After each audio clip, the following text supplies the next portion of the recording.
Good morning. Well, it looks like nighttime, but it's actually morning when I'm filming this. I'm filming my fifth vlog to go along with my vlog about the Ball family and my book, Ballin, an unauthorized biography about LeVar Ball. Wow, a lot has happened. And when I say a lot, I mean a lot. What? I'm really glad that in the book I did not portray LeVar to be the big bad wolf because he isn't. It was always Alan in the book. His name was Tom. And now that all of this new information has come out on Alan Foster, I might as well just change his name to Alan Foster in the book. But right now it's still Tom, because that would be a major upheaval. I'll get there eventually. But yeah, I had been talking to Ramona Shelburne because I had her contact information from when I was LeVar's publicist way back months ago when she had just begun writing this piece. And when I personally found out just how much money Alan had taken from the Ball family, I felt really bad, really bad for them, especially Zoe, but even LeVar. And yeah, $1.5 million is a lot of money. And how do you even get that back? Foster owns 16.3% of Big Baller Brand. Lately, their website has been going through this. I mean, it basically shut down, and now it says it's coming soon. We don't know what's happening with it. The franchise tax board has forfeited the name. The LLC was registered under Allen, so now I think they might be doing another incorporation, but registered under someone else.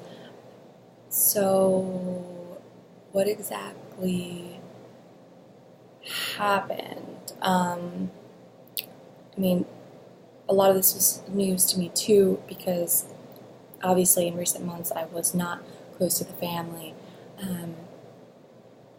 But Zoe himself said that Foster used Zoe's personal business finances to enrich himself, and has subsequently filed a lawsuit against him.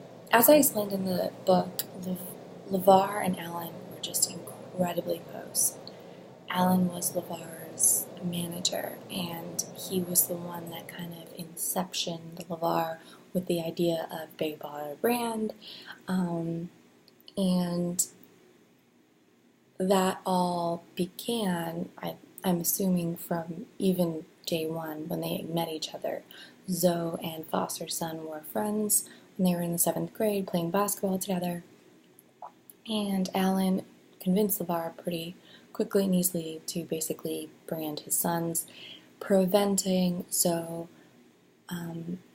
almost seemingly prohibiting Zoe from signing a multi-million-dollar shoe deal with a shoe company like Adidas or Nike. So,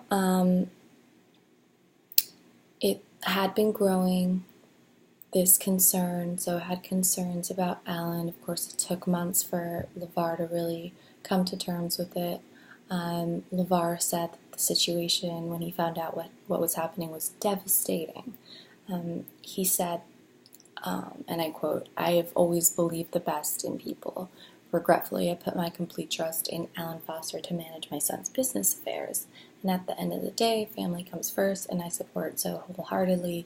Together, we will make this right." I don't know how, but they're going to try to make things right, I guess. So originally, Foster was going to meet with the media, and then he didn't meet with the media, and Lonzo got his BBB tattoo covered up, and now it's a pair of dice. So to talk a little bit more about Foster, in 2002, Foster was sentenced to more than 7 years in prison. He pled guilty to 1 count of mail fraud and 2 counts of money laundering as part of a scheme that defrauded 70 investors of over $4 million. And he was ordered to pay over $3.7 million in restitution to the victims. No one was aware of the history, and now Alan is off the show. But, I mean, the damage. Would anything have been done that was done if it weren't for Alan? LeVar trusted him implicitly, wholeheartedly. Even had Tina been around, I would argue a lot of this could have and maybe even would have occurred, not to the degree that it did, but perhaps to some degree. Obviously, the creation of the brand happened while Tina was fully healthy. But where would Jello and Mello be now without Alan? So a lot of sadness I feel for the family. I talk a little bit more about exactly what happened with that $1.5 million in the blog, but I wonder exactly what are they feeling right now, you know? Still, there are ramifications of it still. And Alan was my boss. He told me to set up the website. He told me to, trademark BBB, built for this, Big Baller brand, the logo. He told me to create Adobe spreadsheets for their AAU team. He told me to do everything, send emails, function as publicist, even though I was just LeVar's biographer. That's all I was. At the beginning, that's all I was. No Alan. I didn't even know who Alan was. And then he was my boss. And Alan, I think, is the reason I never got paid. And I talk all about this in my book. And I blame myself just as much as anyone. I feel as though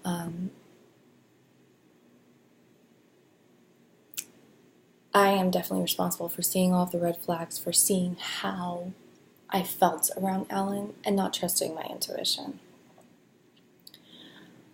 But LeVar really believed in him. I mean, back in 2017, like even in an article says in the media, LeVar was saying about Alan, this dude is one of the smartest suckers ever. He knows how everything goes.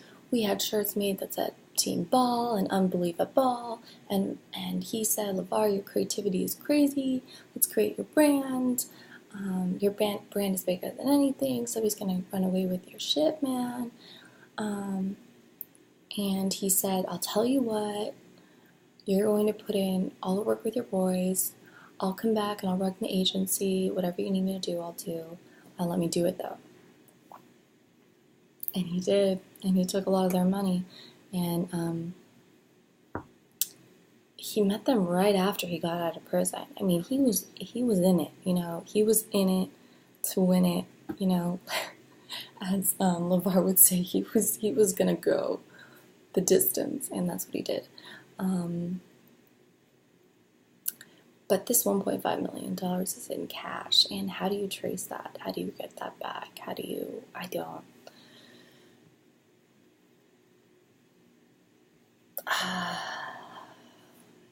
There were all the issues with the shoes. Why was Lonzo getting injured so frequently? You know? Alan was the one that set everything up in China so that this magical and wonderful, very expensive shoe was created. And Lonzo was wearing them, and he was injured. Injury for an NBA player is no small deal. It's huge.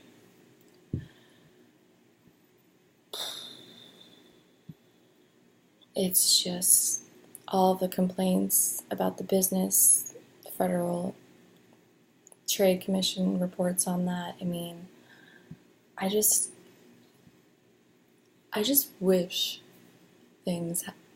I wish someone else could have seen. I wish LeVar could have seen the signs, because really, LeVar has been given, and I don't know if he still continues to possess, but has been given a lot of power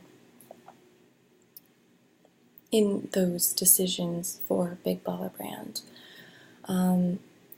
Recently, Lonzo and Harrison Gaines, who was also aware of this Alan Foster situation. I met Harrison several times. He's a great guy. They parted ways, and Lonzo is now represented by a creative artists agency. I'm going to speculate that has something to do with the fact that he's also producing music. So, and now Magic Johnson has just quit. So what is happening to the Lakers? I mean, obviously they're not going to the playoffs. LeBron James is there. Everyone thought with LeBron James going to the playoffs. He got injured, and basically, I mean, that went out the window. LeVar was on Undisputed, and he said, I'm trying to figure out who's in charge of the Lakers. Now he's saying that Magic was just a face, and the system is crumbling down. And that might be true. The system probably is crumbling down. I mean, Magic didn't even tell Jeannie Buss before he held his impromptu press conference. So, anyhow, there is this recent story about how on Ballin the Family, they're staging the conversation about Alan because LeVar and Zoe, because Zoe has his tattoo covered up, which is kind of funny. But the show is continuing. We don't know what's going on with the brand. But I saw it all. I saw it all. I saw all the, I don't want to say badness, because I don't believe humans are inherently bad. But I believe humans make bad decisions and can have bad intentions. And I saw it. How do you pinpoint something without having any evidence? This guy was really smart. I know that because I worked right under him. And he was super slippery too. He disappeared right at the right moments. And he was really great at ascribing blame. He would tell me, when LeVar said something, he'd be like, when I was functioning as the publicist, he'd be like, why did you let him say that? That's your job, Marissa. You can't let him say that. Why did you let him say that? Like, how am I supposed to stop him from saying something? I mean, I'm like, okay, I'm sorry. Oh God, that day that I was fired, it was bad. I mean, it was bad. Alan was over at LeVar's house, and I talk about this in the book. And they were eating breakfast, and I just get this call from Alan, because I had just sent over this proposed contract with, of course, retroactive pay for all the months I had worked for free. And he just fires me. He's like, we don't need you anymore. We need someone more experienced. You never work for me. And I talk a lot more about this in the book, because I go through all the emotions, and then all of the statements, and I'm like, okay, what? I literally have been working for you for the past 4 or 5 months. Actually, it's 5 or 6 months, full-time, nonstop, as a publicist, as a website designer, as everything. What the hell? What the hell? And I went over to their house, and I'm like, what's happening? Marissa, don't worry, you're still going to write my biography, girl, we're going to get you, you're still going to come with us, blah, blah, blah, blah, blah. Nope. No. Yeah, that didn't happen. And that's all because Alan was in the picture. One drop of poison will poison the entire bucket. It was freaking Alan Foster.